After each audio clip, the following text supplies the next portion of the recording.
Attack on Titan, the Colossal Recap. Whether you're waiting for the English dub or simulcasting the subbed version straight from Japan, you're excited about the next season of Attack on Titan. Even if you read the manga like me, you can't wait to see some of your favorite scenes play out on screen, fully voiced and fully orchestrated with what is possibly some of the best music in anime. But beyond that, there's a group of people who may have never watched the series before and are just very curious about what the fuss is about. So whether you're just trying to jog your memory or quickly catch up to the second half of the final season, then boy do we have a video for you. Today, we're going to be recapping the entirety of Attack on Titan up to the start of the 4th season's second half, so strap your OEM gear tight and make sure you've got plenty of potatoes, because we're going to be here for a while. Welcome to the Imagi. Before we begin, we publish a new video every day, so be sure to subscribe to our channel and ring the bell to get notified about our latest videos. The Imagi's reach stretches beyond just this channel, so if you're a fan of us, please consider subscribing to our other channels and following us on all of our social media accounts. Help us reach our goal of passing 100,000 followers on all our accounts by the end of the year. Okay, so the story starts in the year 845. Massive walls surround the city of Shiganshina and have stood for over 100 years. All has been peaceful now that humanity is protected from the Titan Scourge that wanders just beyond the walls. But if everything remained peaceful, we wouldn't have a story, would we?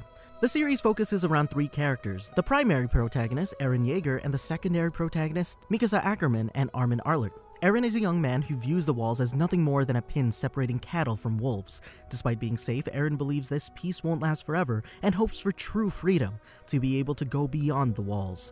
This is a goal that he shares with Armin, who also desires to leave and see everything the world has to offer, chief of which is the sea. It's at around this time that a massive explosion rocks the walled city. People wonder what has happened, thinking it was some sort of accident or earthquake. But to everyone's surprise, an incredible amount of steam and smoke is rising from the other side of the wall. Slowly, a face rises above the wall. The tallest Titan anyone has ever seen is now peeking over the top. Everyone stands in shock, unable to believe it. The colossal Titan pulls back its foot and smashes into the gate, sending stone flying in all directions, destroying homes and crushing citizens. People begin to flee and Titans begin to pour in by the dozens. The people are in a panic. However, Eren and Mikasa rush home to save Eren's mother, all the while slowly praying that their home was spared. However, to their horror, the home is demolished, having been crushed by part of the gate. They find Carla, Eren's mother, stuck under the rubble and try to free her, but it's too heavy. Suddenly, they spot a massive, blonde, smiling Titan gazing at them from the distance, slowly making its way toward them. Carla begs Eren and Mikasa to run, but they refuse and continue trying to free her. To their relief, a member of the garrison, as well as a family friend, Hannes, appears and declares he'll defeat the Titan and save Carla. However, right as he goes to engage, he's suddenly hit with the realization of how truly big it is and how weak he is in comparison. He begins to doubt his ability and flees back instead. He gets to Eren and Mikasa, who have found they're just not equipped to move the rubble. Listening to Carla's final request, Hannes takes Eren and Mikasa and runs. Eren begs Hannes to let him go, even going so far as to beat him over the head, but Hannes refuses. Eren watches as the Titan kills his mother and then devours her. Hannes takes them to the second gate that allows them to flee deeper into the walls. With most of the town evacuated, they attempt to close the secondary gate to protect the inside of Wall Maria from the Titans, but to their surprise, a second Titan appears. This one covered in heavy armor that is so thick that it shrugs off cannon fire as if it were nothing. It runs forward and breaches the second gate, compromising the entirety of Wall Maria. By this time, Eren and Mikasa are on a boat heading deeper into the walls. Eren is so distraught, but his emotions aren't sorrow, they're wrath. He declares at that moment his hatred of Titans and how he'll kill them all. They are then taken to a refugee camp within Wall Rose. They struggle for a time, but a year later, Eren decides to join the Cadet Corps. Mikasa and Armin follow him. They enter basic training where they meet other cadets such as Sasha Brous, Annie Leonhardt, Reiner Braun, and Bertolt Hoover. Mikasa, due to her Ackerman blood, excels in training, rivaled only by Annie. Eren has a harder time but proves that he has the determination to continue and improve, even to the point that he succeeds in the face of sabotage by the drill instructor. After 4 years of training, they graduate, and Eren, Mikasa, and Armin are considered top of their class, which makes them eligible to join the police corps. However, they decline in hopes of joining the Survey Corps. Many others, despite their own desires, are inspired by Eren's determination and choose the Survey Corps. They end up stationed at the city of Trost within Wall Rose. All seems calm until, while standing sentinel on the wall, Eren comes face to face with the same colossal Titan from 5 years prior. Eren attempts to engage, but as he goes in to strike the only weak spot on the Titan's body, the nape of the neck, the Titan defends itself with steam, leading Eren to speculate if it possessed higher intelligence. It kicks the gate in just as it had 5 years ago. Eren continues to attempt to bring it down, but it seemingly disappears right out from under him. This begins to shape up into a new Shiganshina incident. The military police scrambles to evacuate the people, and the scouts counterattack the hordes coming through. Eren ends up wounded by a titan and loses his leg. Armin is paralyzed in fear and finds himself almost devoured by a Santa Titan. But right at the last second, Eren saves Armin from slipping down its throat. Eren pulls him out, but before he can escape, Eren gets swallowed. Armin screams and has a mental breakdown right then and there as Santa swallows his best friend. The next moment he blinks, he finds that the Titan's gone, and he's surrounded by his peers Connie Springer, Krista Lenz, you'll probably know her better as Historia Race, and Ymir. Mikasa at this time is trying to protect some fleeing citizens from an abnormal titan. All of this brings back flashes from her past, from where her family was murdered and she was about to be sold into slavery. She recalls Eren appear and despite being a young child, manages to kill 2 of the men who held Mikasa, only for him to get grabbed by the third. Mikasa at that moment awakens her Ackerman power and stabs the third perpetrator in the back, splintering the handle as she does. Eren's father Grisha chastises Eren for his recklessness, but Eren stands his ground, saying he had to do it. He then gives Mikasa his scarf to keep her warm. And it's a scarf she wore even until this moment in Trost. It was as if she already knew Eren got eaten.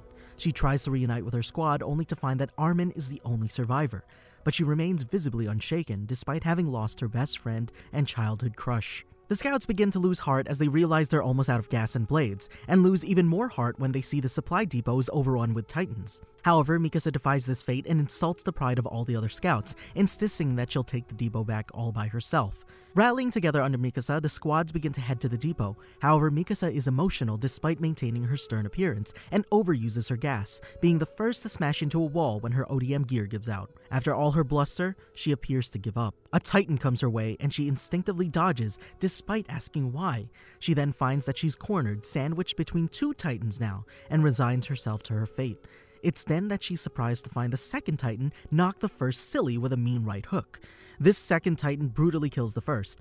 Armin and Connie show up to save Mikasa, but are astounded to see this sight. Connie wants to just leave, but Armin starts letting his mind work, and begins to think that they can use this titan to help free the depot. So they lead the titan away until they reach their destination.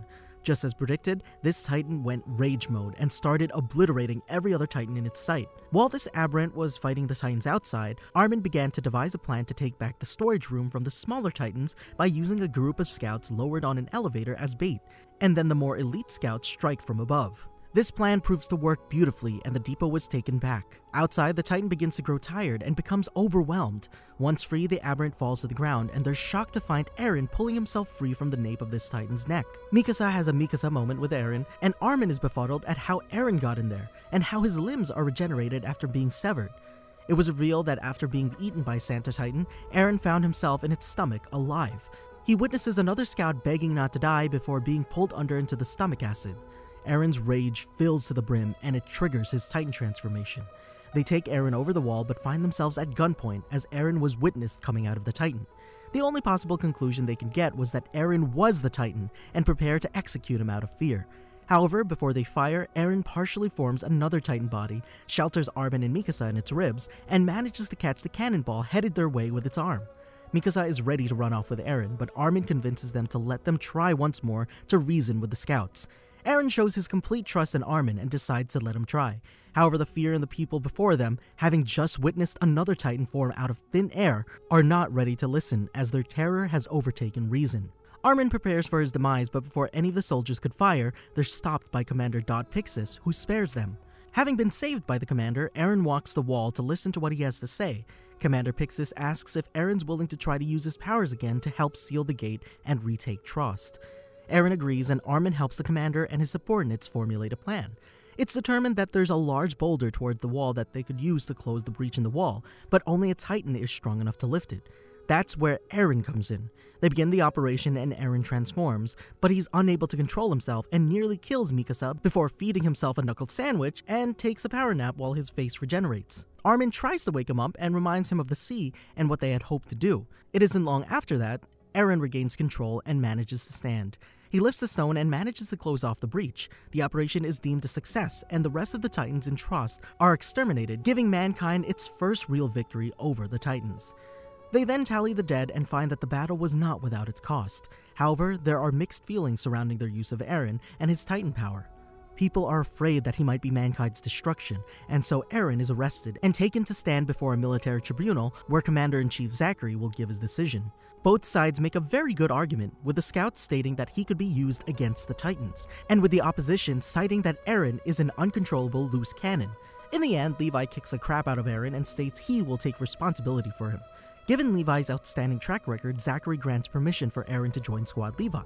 Eren is taken to a castle that served as the old headquarters to the scout regiment where he's studied and tested under the supervision of Levi and Hanji Zoe. Eventually, 2 Titans under watch by Hanji are murdered under night by a scout, and it's determined that there's a rat somewhere in the scouts. They begin to make preparations to retake Shiganshina in hopes of making it to Eren's home and entering the basement. Eren had stated that his father, Grisha, was a doctor, and had been there at some point in time after Shiganshina fell and given Eren a key to the basement, and so they set off to get to the basement with the prospect of finally learning something about the, as of yet, mysterious Titans. They begin the 57th expedition and make their way through the Maria interior. They face many Titans along the way, but none as dangerous as the female Titan. This odd Titan was obviously acting with intelligence, and it had been determined that it was possible that Eren wasn't the only scout who could turn into a Titan. Slowly getting decimated by this Titan, they flee into a large forest and lure it in with Eren as bait. As the female Titan is giving chase, she's suddenly caught in a trap set by Scout Commander Erwin Smith. It seems like they might be able to take her alive, but suddenly the female Titan lets out a scream, and from the forest pours a horde of Titans who begin to rip the female Titan apart and devour her. People believe that the female Titan had committed suicide in an effort to keep from being taken, but Commander Erwin is not so sure. Erwin is proven right as the female Titan, now in human form, dons the cloak and gear of a scout and resumes pursuit of Eren. Returning to Titan form, the female Titan totally annihilates Levi's squad, leaving Eren alone. Eren transforms and begins to fight her on even footing, but is eventually defeated after his Titan is decapitated. Mikasa arrives with Levi to the scene and sees Eren getting apparently eaten. She attempts to defeat the female Titan all by herself just to save Eren, but finds herself unable to stand up against it. Levi rescues her and tells her to keep back and follow at a distance and let the female Titan tire herself out. Eventually, they make a move and Mikasa begins distracting the Titan as Levi tries to debilitate it, but injures his leg with an awkward landing. Mikasa is left exposed, however they manage to corner the female Titan and injure it, enough to slice open its jaw and retrieve Eren. They flee back to the walls defeated, and head for the capital where Erwin and the scouts have been summoned to discuss Eren's fate. Armin begins to reach out to Annie, asking her to help him and the scouts retrieve Eren from the military police, and she agrees after some convincing. However, this plot to hijack Eren is nothing more than a ruse, as Armin, through deduction, had discovered that Annie was likely the female Titan. Armin and Eren beg her to prove them wrong, but she instead laughs at the situation and turns into the female Titan. Armin, Eren, and Mikasa flee from Annie into the tunnels. However, Eren finds he cannot transform, and Mikasa questions if it's because Annie was his friend. The tunnels collapse as Annie hunts for Eren, and Mikasa and Armin split up to run interference and to protect Eren. Jean attempts to free Eren from the rubble, but has no luck as Eren is pinned. Eren hears Armin's voice telling him that he needs to fight Annie, even if she's his friend, because he'll never change anything if he can't make sacrifices. Eren recalls the death of his mother and how badly he hates the Titans, and transforms himself to fight Annie. Eren and Annie fight, destroying the Stohess district in the process. Annie seems to have the upper hand for a while, but Eren manages to get back up after his rage increases his regenerative abilities, allowing him to come at her again, this time overpowering her. Annie attempts to escape by climbing Wall Shina, but is stopped by Mikasa, who severs her fingers and allows her to drop. Eren attempts to rip her out of her Titan, and the scout fears he's lost it again and is attempting to devour her. But Levi stops him and they try to take Annie alive.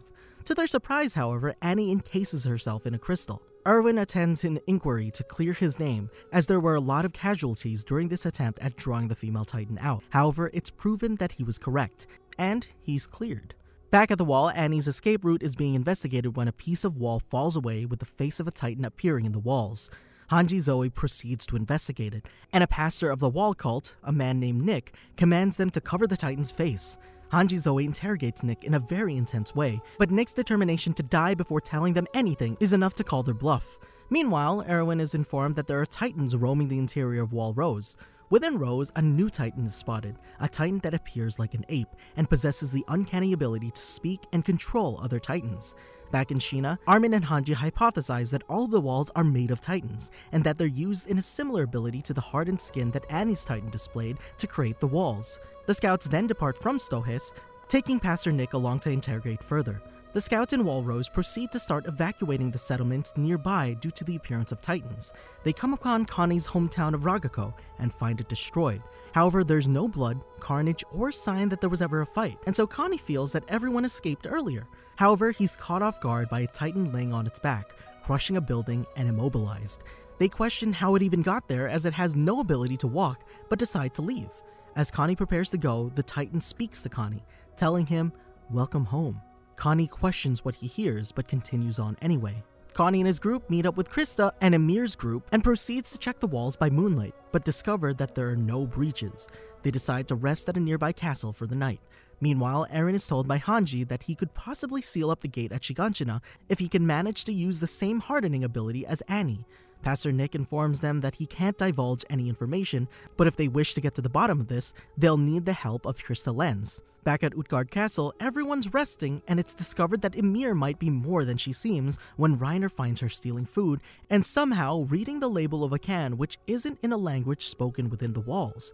But before he can question her further, they discover that the castle is under attack by Titans led by the strange ape-like Beast Titan from before. The Titans launch their assault despite it being nighttime where no Titans have ever been known to be active.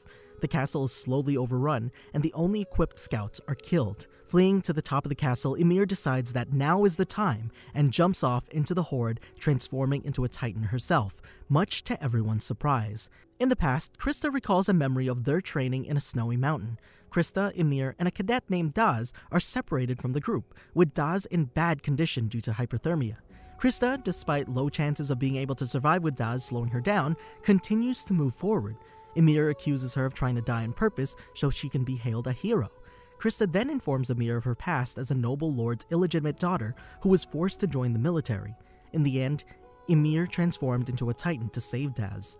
Back in the present, that same Titan is ripping through the other Titans to protect her friends. Eventually, the castle begins to collapse and Ymir is overwhelmed. However, Hanji and the scouts arrive to save them. With the Titans defeated, they find Ymir half dead. Krista then tells Ymir her true name, Historia, and they evacuate Ymir to Trost for medical attention. Before they leave, Reiner pulls Eren aside and just flat out tells him that he and Bertold are the Armored and Colossal Titans respectively. For real, like, no tension or build-up. He was just like, "Yo Eren, I got something to tell you." Eren is in disbelief, but recalls earlier when Armin suggests that Reiner and Bertold's actions during the 57th expedition in regards to the female Titan possibly revealed that they were helping her, as after their encounter, she acted on the information that had only been given to their group. Eren tried to laugh it off, but Reiner wasn't joking. Mikasa tries to kill them, but she fails to do so, and both Reiner and Bertold shift into their Titan forms. Bertold's colossal forms from the hip up on the wall's top and uses its steam as cover and grabs Ymir, all while Reiner's armored grips Eren and jumps down into the interior of Wall Maria. Eren doesn't want to believe it because he had considered Reiner and Bertold to be two of his best friends. However, the idea that they were behind the death of his mother and the start of this whole fiasco fills him with rage. Eren also transforms and engages the Armored Titan in battle. The Armored Titan appears to have both strength and defense in spades, while Eren seems to have nothing. Mikasa tries to attack the Armored, but its skin is too tough for her blades to pierce. Eren and Reiner fight. Eren starts to recall his fight with Annie and remember the techniques he learned in basic training and starts to use them to turn Reiner's strength against him, putting him into joint locks and beginning to shatter his armor.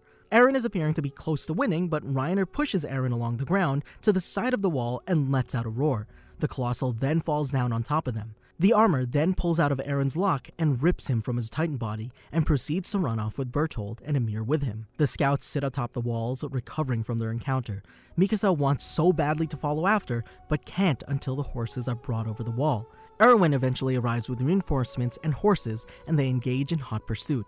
They follow the armor to the Forest of Giant Trees, the same place where they had fought Annie. Eren is trying not to be Eren, but is failing really hard.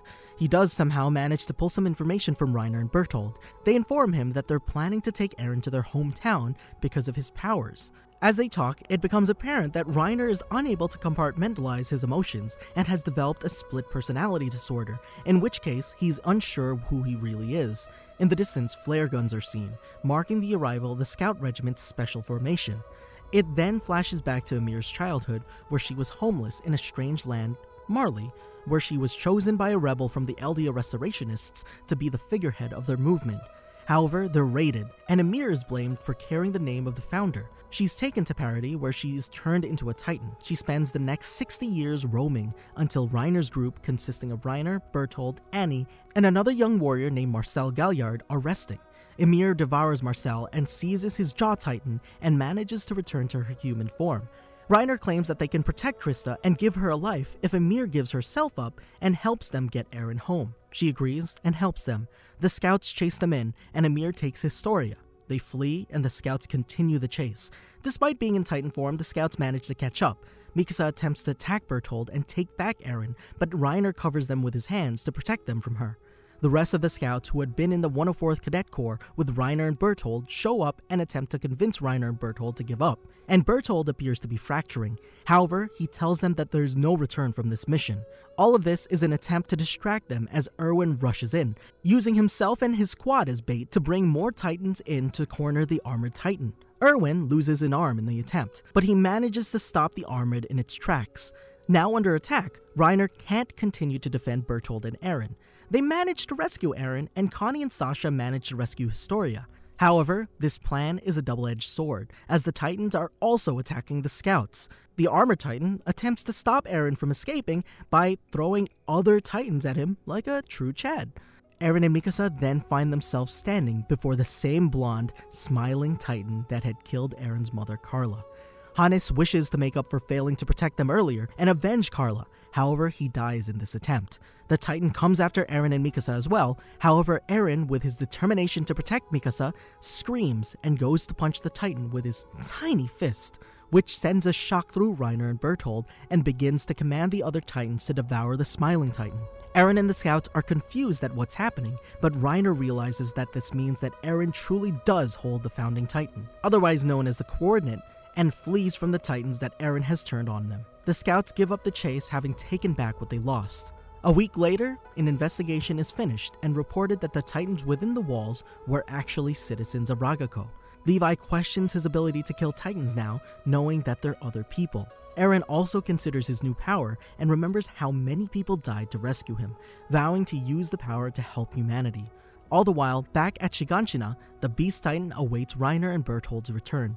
The next time we see Eren, he's holed up in a cottage with the newly formed Levi squad, composed of Eren and what's left of the 104th Cadet Corps. Here, Hanji works with Eren to learn more about his Titan abilities to prepare for the retaking of Shiganshina. Hanji also notifies them that Pastor Nick, who had previously told them that Krista was the key to understanding the Titans in the walls, had been found murdered in the barracks in Trost. Hanji believes it to be part of a conspiracy to keep the pastor quiet about the secrets in the walls, and blames the military police. Word reaches Levi's squad that Erwin Smith had been arrested, and Levi's belief that someone in the government is trying to suppress the Survey Corps is proven correct. They abandon the cottage only for it to be raided moments later. Levi believes that the government is after both Krista, who is now known to be Historia, as well as Eren, and they decide to fall back to the Trost district, while Hanji and Moblet head after Erwin. The scouts arrive at Trost, and both Jean and Armin are disguised as Eren and Historia respectively. They're soon abducted by Demo Reeves, a merchant who you would recognize as the greedy guy who got his buggy stuck during the attack on Trost in the first season, and taken to one of his warehouses, where Armin is harassed by a rather perverted worker. It's not long after until Mikasa comes to save the day like the badass she is and frees Armin and Jean from their captors. Meanwhile, Levi and Nifa are shadowing the real Eren in Historia's transport, where Levi gets a bad feeling. He tells Nifa that there's a notorious serial killer that he knew named Kenny the Ripper Ackerman, but this warning does no good as when you speak of the devil, he appears. Nifa is shot dead by Kenny, who's using an as of yet unknown type of ODM gear that uses pistols instead of blades. I don't know about pistols, they're more like shotguns at this point. He engages Levi and chases him through the city. Kenny's discovered to be working with the interior police, which Levi finds odd because almost all of Kenny's killings in the past were officers of the interior police. Levi finds cover in an old bar where he hides behind the counter. Kenny bursts through the swing doors like Clint Eastwood and has a short conversation with Levi, who manages to use the bartender's musket to gain an advantage and escape. Back at Aaron and Historia's buggy, we find that they're under attack by the interior police, who are using tranquilizer darts to put Aaron and Historia to sleep. One of the interior police agents lands on the buggy and aims her pistol in Jean's face. Jean hesitates to pull the trigger, but luckily for him, so does his adversary. Unlucky for his adversary, because Armin doesn't hesitate to pull the trigger and blows her head off, an action which traumatizes him. Despite this, it doesn't stop the interior police from taking Aaron and Historia. Following their skirmish with Kenny and the interior police, they regroup and Armin has a puking fit over killing another human being. Levi consoles him in a purely Levi manner, telling him that he has blood on his hands, but he saves Jean, which is kind of a win.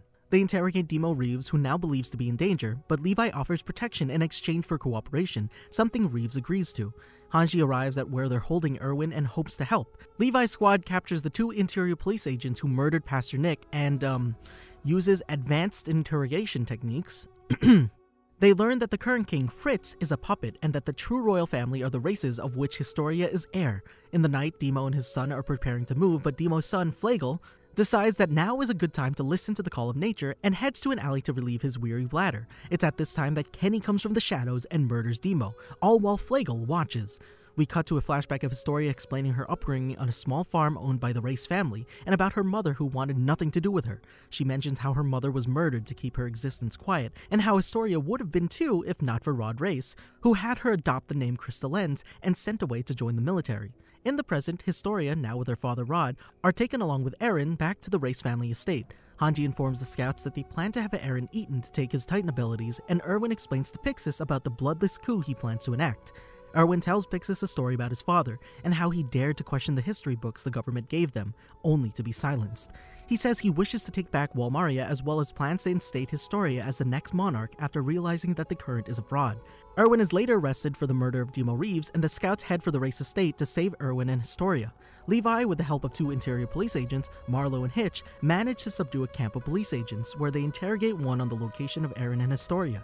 Back in Trost, Hanji and Moblet rescue Flegel from a group of agents, and with his help, lure them into the Stohis district, where Flegel tricks them into confessing in front of the masses about the conspiracy to suppress the truth, earning the populace's trust. Back in the capital, Erwin is brought before the king to be sentenced for acting on selfish purposes, which is in violation of Clause 6 of the Humanity Charter, an offense punishable by execution. But just as the orders to have him put to death are given, a member of the garrison corps enters and informs the king and his lords that Trost had just been attacked by the Colossal and Armored Titan, and that Wall Rose is compromised. The lords immediately order the gates to be closed, in fear that the refugees will make life far harder for the people in the capital.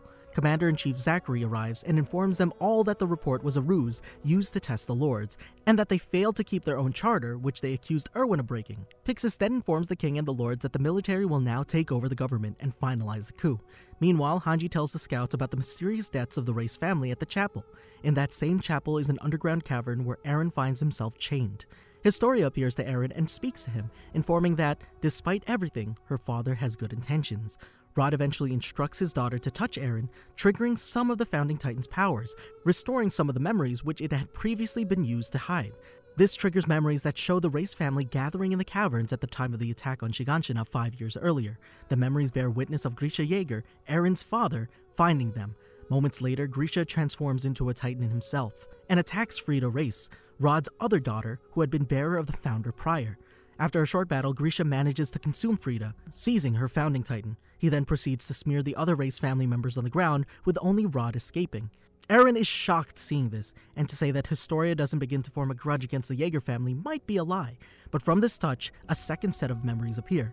These memories show that Historia had been visited often by Frida, who had given her all the love and companionship that her mother never did.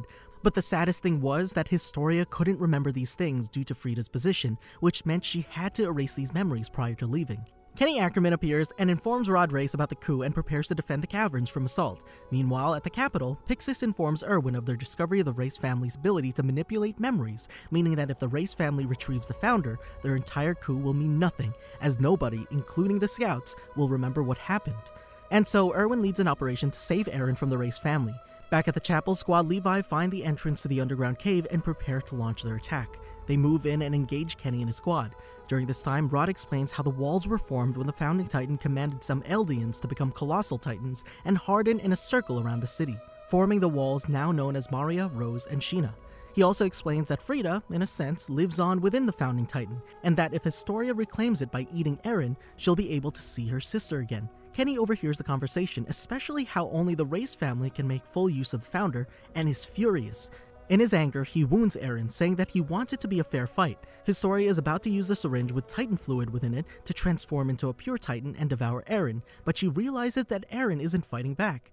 Instead, he's crying due to his father's involvement in the deaths of Historia's family, and refuses to fight back. It's at this moment that Historia realizes what her father wants, and that he doesn't hope to change things for the better, but instead use this power to pacify the uprising and maintain the status quo. She refuses to attack Eren and shatters the Titan fluid, much to Rod's horror. Historia attempts to free Eren, but Rod quickly licks up the Titan fluid and begins to transform into a Titan.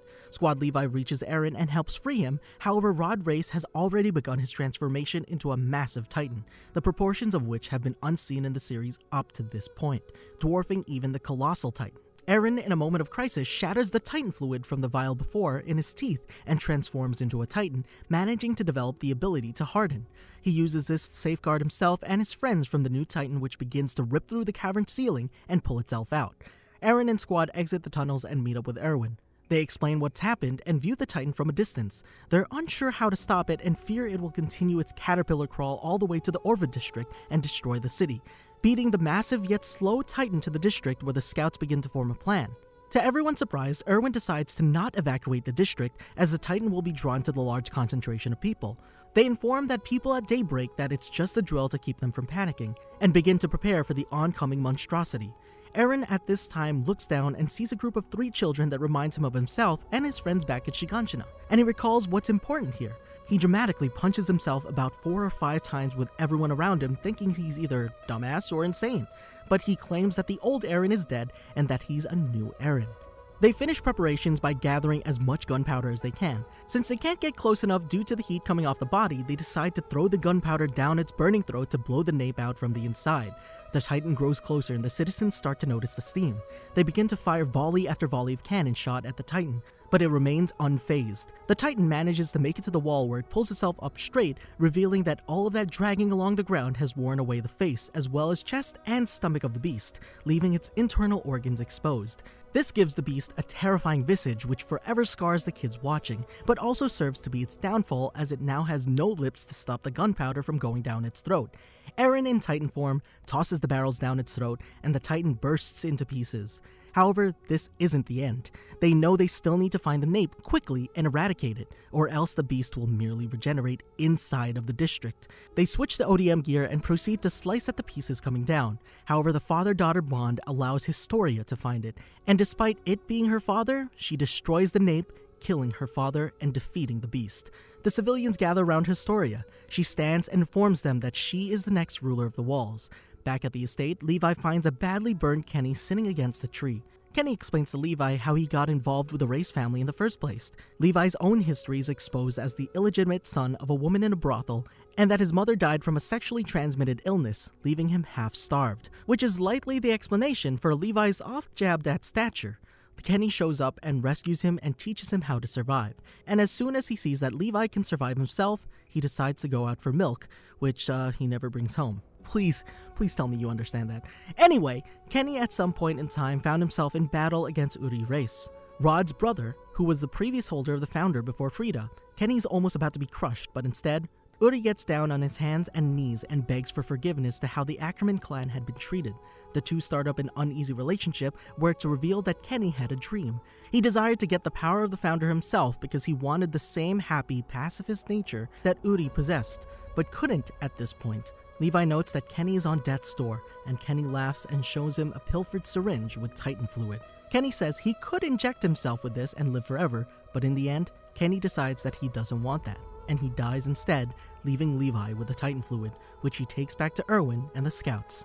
Eventually, Historia is crowned and made the next monarch. 2 months pass and things have turned for the better. The government is finally standing on its own 2 feet, the ore found under the chapel is allowed to form light without fire and oil, and Eren's hardening ability has given way to a new invention that allows Titans to be easily killed without risking human life. Due to memories from the previous holder of Eren's Titan, Grisha, coming to the surface, they seek out the drill instructor from their training 4 years prior. Keith Shadis, and discuss with him where or what Grisha's story was. He informs them that Grisha came from beyond the walls. How he got there and survived was a mystery, but he's brought in.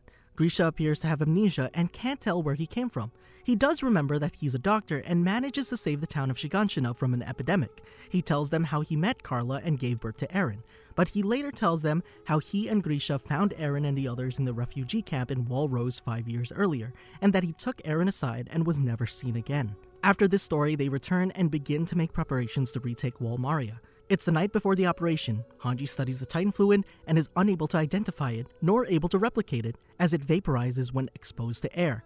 They decide that it's best not to accidentally squander it when they might be able to use it, and Erwin entrusts it to Levi.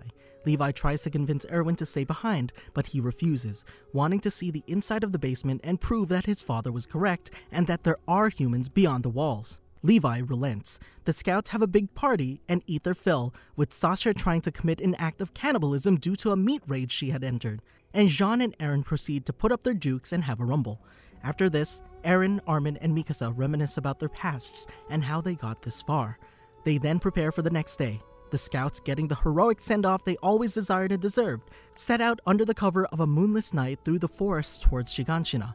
When they reach it, they begin to plug the wall with Eren's hardening ability. However, Armin discovers a recently used camp, and the operation is halted. They begin to search, knowing that Bertold and Reiner, as well as one of the yet unidentified enemies, have been here, and have realized that the scouts were coming. They begin to search to no avail until Armin instructs them to check inside the actual walls. They do so, and Reiner is discovered. Before he can be killed, however, he transforms into the Armored Titan.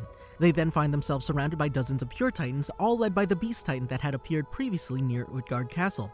Erwin quickly realizes that this is an ambush and begins working up a plan to counter.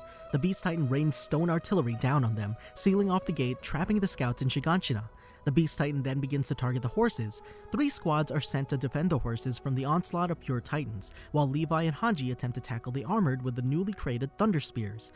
Eren transforms and attempts to bait Reiner away from the horses, which is successful. They begin to fight, but Eren has the upper hand, as he still has his grappling techniques, but now he also has hardening, which allows him to actually knock the armor from the Titan's face. Hanji and their squad attempt to use Thunder Spears to destroy Reiner along with his Titan.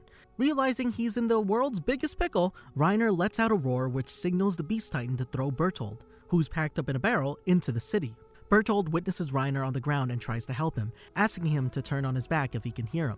Bertold then attempts to face off against the scouts. Armin tries to convince Bertold to surrender, but Bertold steels himself and declares that he has picked a side and will kill the scouts. He then proceeds to transform into the Colossal Titan, letting off an incredible amount of energy, which levels a large part of Shiganshina. Hanji's team is seemingly wiped out, with Hanji being the sole survivor due to being knocked into a wall. Despite surviving, they still lose their left eye due to the debris. The Colossal makes its way closer to the inner wall, and Armin is caught between fighting it and fleeing from it. The Colossal begins to destroy Shiganshina with its incredible power. I'm not just saying that because it's my favorite, and Eren attempts to attack it, but is kicked into the wall and immobilized. Outside, Erwin decides that the only way they can defeat the Beast Titan is by sending a large group to their deaths to cause a distraction while Levi gets close enough to kill the beast. Erwin doesn't seem like he has the strength, however, and asks Levi to command him to go die. Levi responds by telling Erwin to give up on his dream and lead his men to the gates of hell. Erwin and his group climb atop their horses. They rush the Titan, firing flares at it in an effort to drop its accuracy through impairing its ability to see. However, this helps very little as the Titan winds up for a perfect game and throws its volley of rocks. Erwin is mortally wounded and the scouts are decimated, but Levi manages to make his way to the Titan and pulls Zeke clean out of it, wounding him to make sure he can't turn back. However, the Cart Titan swoops in and rescues the War Chief from the only thing more frightening than a Titan, Levi. Meanwhile, Armin realizes that the Colossal can't move when generating steam, and also realizes that the more steam it releases, the smaller its muscle mass gets, as it's using its own body as fuel for fire. He latches his ODM Gear's hook into the Colossal's teeth. The Colossal generates heat to try to protect itself from Armin. Armin slowly burns, lamenting that he'll never see the ocean. But this gives Eren the chance to rip Bertold out of the Colossal, defeating it. Eren is stunned when looking at the Kentucky Fried Armin. Zeke and the Cart Titan appear, and Zeke tells Eren that he was lied to by his father and that Zeke would save him. Zeke then apologizes to Bertold, who's too unconscious to hear, and flees to retrieve Reiner before Levi can catch up. Mikasa finds Eren with Armin, and Levi prepares to inject him to turn him into a Titan. However, the only survivor of the suicide charge brings a still barely alive Erwin to the scene, and Levi decides to save Erwin instead. F you, Flock. Eren and Mikasa attempt to seize the syringe from Levi, but they make one miscalculation in forgetting that they're challenging Levi. Levi forces them away and attempts to inject Erwin, but Erwin pulls his arm instead, and Levi decides it would be a kinder action to just let Erwin die than to subject him to the hell that he's about to escape from. So he injects Armin instead. Bertold awakens to find himself a spicy snack to a big blonde coconut-headed Titan. Bertold quickly apologizes for saying he'd kill everyone and begs for mercy, but Armin crunches his head like a lollipop and returns to human form. The battle is won, but with incredible losses. The scouts rest atop the wall for the time being until Armin awakes from his nightmare, where he's witnessing a crying Colossal Titan with Bertold's voice telling him that he's in pain. Armin awakens and remembers what happened and then pukes because, just ate my first human. After discussing how Eren and Mikasa should be punished for insubordination, they proceed to go to the basement where they find that Grisha came from a more advanced civilization beyond the sea. A story is shared about a place called Marley, and how Grisha once married a woman whose surname was Fritz, and one of the last of the royal bloodline. They give birth to a baby named Zeke and try to deprogram him from the Marley's anti-Eldian propaganda. However, he's too afraid of the Marleyans and begs his parents to give up their positions in the underground insurrectionists known as the Eldian Restorationists. In the end, Zeke is convinced by the previous holder of the Beast Titan to report his parents to save himself and his grandparents. Grisha and Dinah are taken to Paradis, where Dinah is turned into a pure Titan. However, before Grisha can be, a man named Eren Kruger, a Marleyan soldier and undercover restorationist, saves him by transforming into the Attack Titan and killing all the nearby soldiers. He explains that Grisha needs to retrieve the Founder if he wants to free Eldia, and then allows Grisha to take the Attack Titan from him. Flash forward, Eren and Mikasa are now in the brig, and Eren continues to go through memory and realizes that no human that can turn into a Titan can live longer than 13 years beyond the start of their term. Levi comes and lets them out of their prison as they're hailed as heroes. They're taken to the capital where they're given medals as if they destroyed the Death Star. Then, a year later, it's determined that all Titans on the island of Paradis have been exterminated. They take an expedition to the sea. Armin is excited, however, Eren is disenchanted. He realizes how big the world truly is, and that, regardless if they see the ocean, they're still not free. He asks if they kill all the enemies over there, if they can truly be free. And from here, Eren descends into being a man against the world, hoping to challenge the world system no matter the cost. The story cuts to the future. A war is being waged, the Mid-East Alliance has risen against Marley, and they're currently fighting the most important battles of the war. Warrior candidates Gabi, Falco, Udo, and Zofia are on the front lines. They're pinned down and unable to advance, and due to a massive armored train carrying new anti-Titan cannons, even the warrior unit can't get close. Gabi gets the idea of playing off the enemy's emotions and strips down and pretends to surrender. Unable to shoot an unarmed girl, the soldiers let her come closer. She throws a jerry-rigged group of grenades over the track, derailing and destroying the train. She flees under heavy fire back to the trenches as the new Jaw Titan, Poco Galliard, as well as Peak Finger, the Cart Titan, provide support. Above, Zeke and Reiner ride upon an airship. They drop Eldians on top of them, and Zeke screams, turning them into Titans. The pure Titans begin to ravage the fort. Reiner drops in as the Armor Titan and eradicates the cannons with Galliard's help and takes the fort. Zeke comes in and with Reiner's help manages to sink the Mid-East Alliance's fleet, winning the war, which to Zeke's own admission only occurred because the warrior unit failed to retrieve the Founder from Paradis. Returning home, they begin to make plans to return to Paradis to take the Founder. Meanwhile, Gabi Brown and her cousin Reiner settle back home. A festival is being held as the most powerful Eldian on the world stage. Willie Tybur decides to announce to the world the threat that the Eldians of Paradis are, and rally the world to retake the Founder for fear of an event known as the Rumbling, in which case the Founder unleashes its full power and crushes the world with Titans. During the night of the announcement, Falco Grice, one of the warrior candidates from before, grabs Reiner and pulls him aside, asking him to come see a man named Kruger who says he knows him. Reiner goes and is shocked to see it's Eren.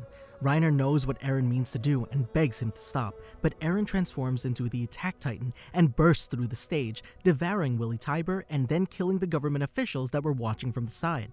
The warrior unit appears to fight, but gets decimated by the scouts of Paradis. Eren eventually flushes out the Warhammer Titan, the symbol of Marley, and defeats it, consuming it with the unwilling help of Porco Galliard's Jaw Titan. All the while, Armin in the distance erupts into the Colossal Titan, the sheer force of its transformation destroying the harbor, evaporating a good amount of the sea, and obliterating buildings and warship alike. He looks down on the destruction and questions if this is what Bertholdt felt when he attacked Shiganshina. They all escape on an airship back to Paradis, but Gabi and Falco also board the airship stealthily and kill Sasha. They're captured and taken to Zeke, who asks how they got there. They also ask how Zeke is there when they saw him die, and it's revealed that Zeke is helping the scouts. They return to Paradis, and Eren is imprisoned for his unsanctioned mission, which cost them a lot of lives. Zeke is put under the supervision of Levi in the Forest of Giant Trees. It's revealed that early on, after their victory at Shiganshina against Reiner and Bertholdt, that the scouts managed to seize a ship which contained emissaries of Zeke, known as the Jaegerists, a group of Eldian freedom fighters and successors to the Eldian Restorationists. They seemed to follow Zeke and Eren in an almost fanatical fashion. They brought weapons, items, and ideas to help get the island up to snuff technologically. They helped create a new railway system and help make new weapons. For all intents and purposes, the Jaegerists have given many gifts to Paradis, but they're hardly able to be trusted. It's revealed that Eren and Zeke have discovered how to use the Founding Titan's power, circumventing the pacifist will of the First King, which locked away its true power. It's revealed that if a regular Eldian bearing the Founding Titan comes into contact with an Eldian of royal blood who also bears the Titan, they can use its power. The idea was that Eren and Zeke could make contact and use the full power of the Founder. The idea was to use this as a deterrent against the other nations and to secure Paradis from Marley. However, Zeke had other plans. He recalled how he couldn't keep up with the warrior candidate program and almost dropped out. Grisha and Dinah were upset because their plans hinged on Zeke. He met their previous user of the Beast Titan, a man named Tom Casaver, and they bonded.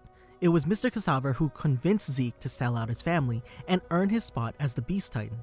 Tom and Zeke talk about the pain that Eldians feel, and they create a plan to use the Founder to change the bodies of the Eldians, sterilizing them, making them unable to reproduce. The Founder and Beast Titan would be passed down for about 100 years until no more Eldians existed, saving the future Eldians by having them never even be born. Gabi and Falco manage to play on the emotions of the scouts and escape prison, and end up living with the Browse family, which is, quite ironic.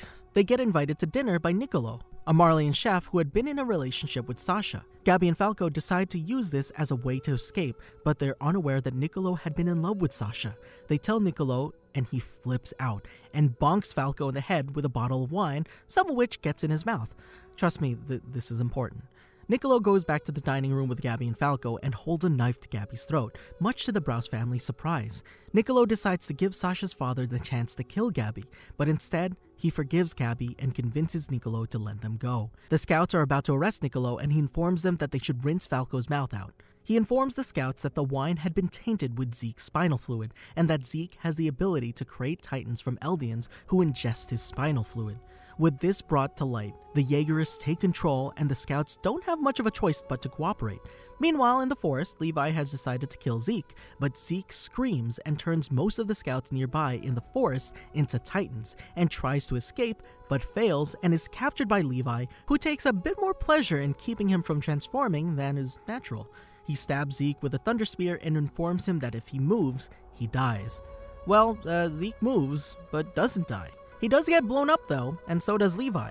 Back in Shiganshina, Eren is taken out of prison and begins to put the scouts in prison.